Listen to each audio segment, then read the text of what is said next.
Hey guys, welcome back to my channel. आप सुन रहे हैं मेरे साथ love you Zindagi. Love you Zindagi भाग 75। शीतल और रुचिका दोनों ही नैना को मिस कर रही थी और उधर नैना घोड़े बेचकर सो रही थी।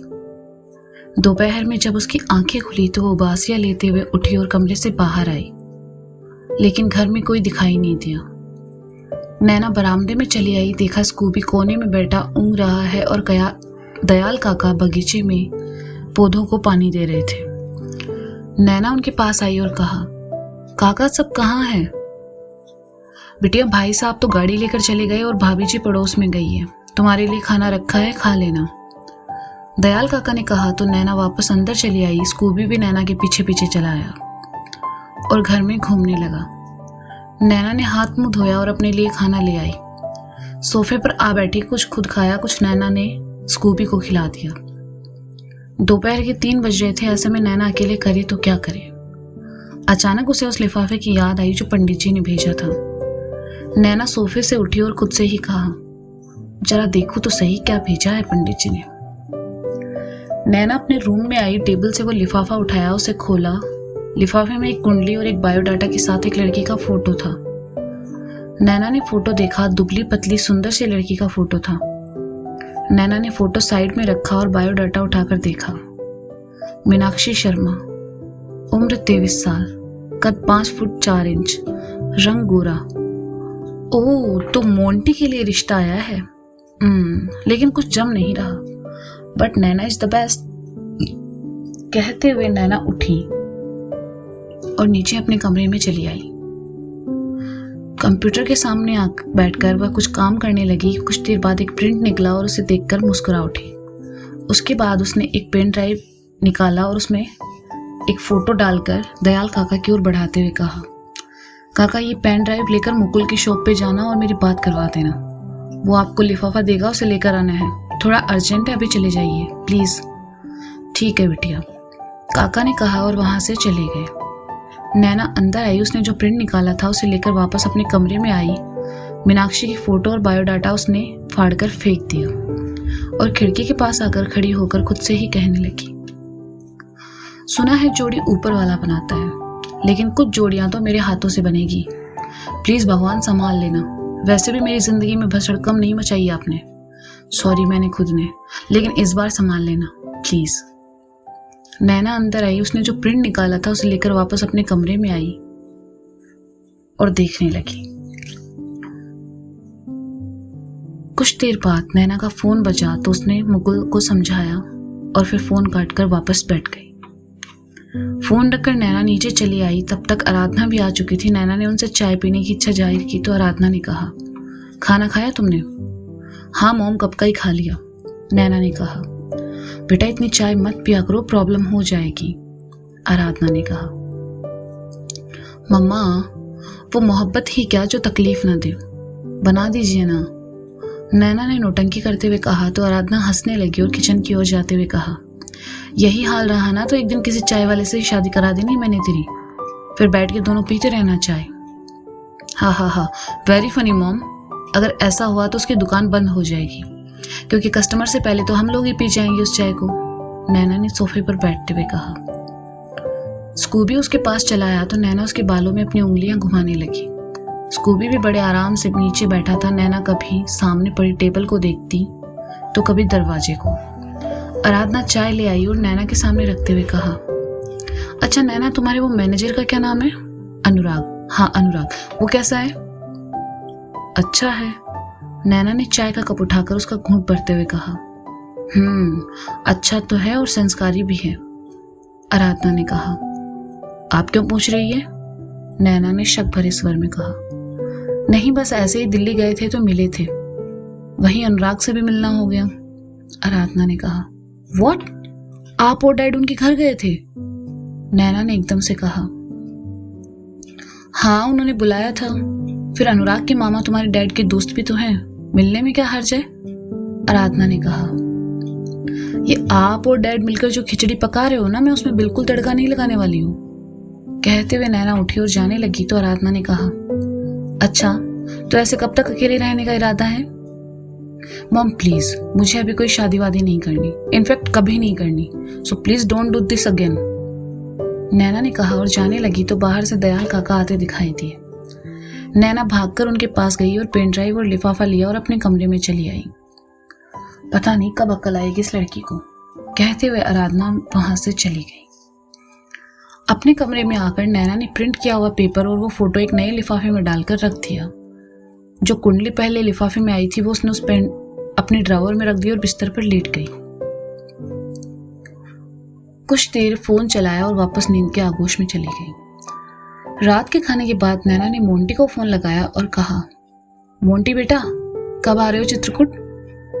अभी निकलूंगा, कल दोपहर तक पहुंच जाऊंगा। तू आ गई ना लखनऊ? मोंटी ने कहा।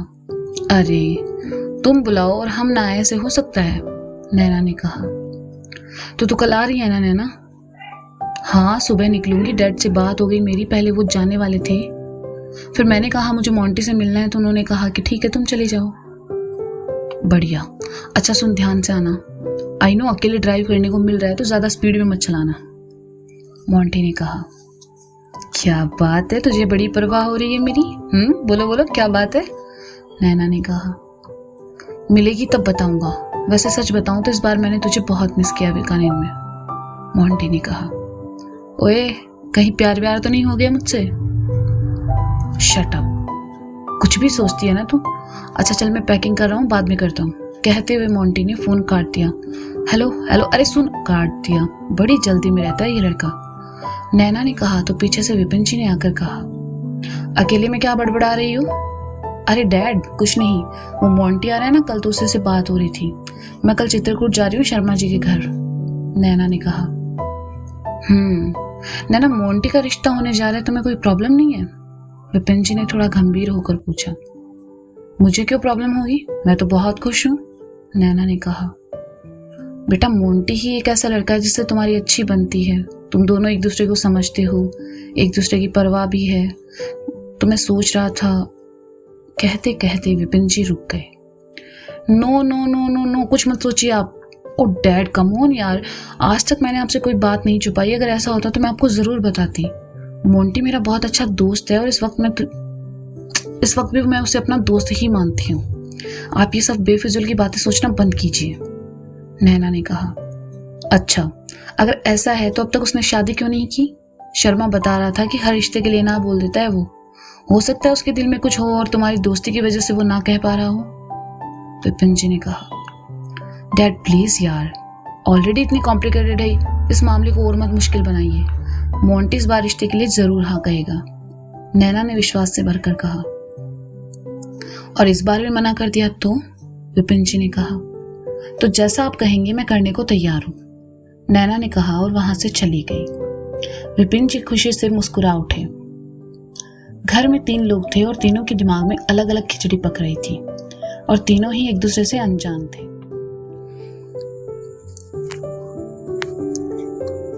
अगली सुबह नैना जल्दी उठी और तैयार होकर नीचे चली आई।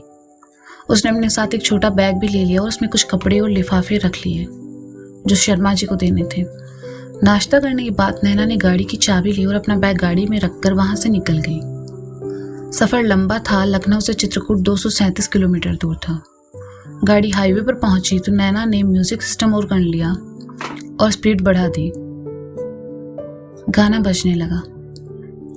फेंका नया फासा फिर दे गई झांसा, ए वे मुझे फासा तेरी ऐसे की होते से जिंदगी, ना ना ना ना ना। नैना गाने को एंजॉय करते हुए गाड़ी आगे बढ़ा रही थी। कुछ देर बाद गाना ऑटोमेटिक चेंज हो गया, लेकिन इस गाने ने नैना का ध्यान अपनी ओर खींच लिया।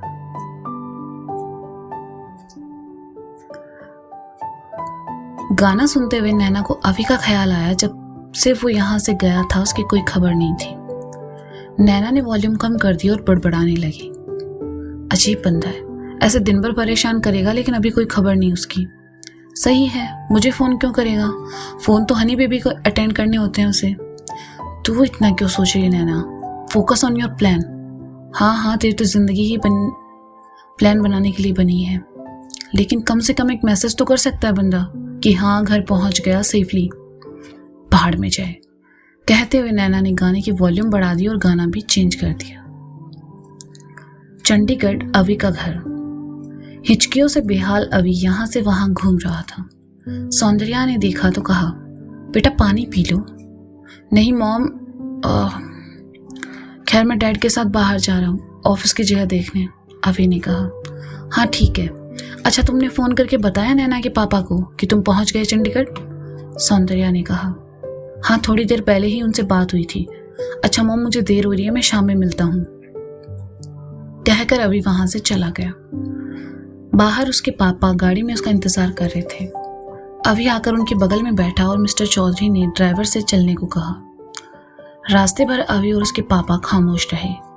अभी अपने पापा से बहुत कम बात किया करता था। वजह थी कि वह बचपन से ही उनसे बहुत डरता था, साथ ही उनकी रिस्पेक्ट भी करता था। आज भी उनके बगल में बैठे हुए भी थोड़ा नर्वस था। जब मिस्टर चौधरी ने देखा तो उन्होंने अपना हाथ अभी के हाथ पर रखा और पलकें झपकाकर अपने साथ होने का एहसास दिलाया। 5 घंटे के लंबे सफर के बाद नैना चित्रकूट पहुंची। मोंटी के घर के सामने गाड़ी रोकी और उतरकर अंदर आई। नैना को देखते ही शर्मा जी और उनकी पत्नी का चेहरा खिल उठा। नैना आकर उनके गले लगी। मोंटी भी सुबह ही चित्रकूट पहुंचा था। बाहर आवाज सुनकर वह अपने कमरे से बाहर आया। नैना को देखते ही उसके चेहरे पर खुशी आ गई। नैना ने उसे हाय कहा और फिर लिफाफा शर्मा जी की ओर बढ़ाकर कहा, ये पंडित जी ने डैड को दिया था, डैड ने भिजवाया है, शायद मोंटी का रिश्ता है। शर्मा जी ने खुशी खुशी लिफाफा लिया और खुलकर देखने लगे। मोंटी ने सुना तो हक्का बक्का रह गया। उसने नैना को साइड में लाकर कहा, मैंने तुझे अपनी हेल्प के लिए यहाँ बुलाया था और तू मेरा रिश्ता लेकर आई है, क्यों नैना? नैना ने कुछ नहीं कहा, बस एक बड़ी सी स्माइल उसके चेहरे पर आ गई। तो दोस्तों ये था लव यू जिंदगी भाग 75। इसका अगला भाग आप जल्द ही सुनेंगे मेरे साथ। तब तक के लिए शुक्रिया, बाय बाय, अपना ख्याल रखें और सुनते रहें लव यू जिंदगी।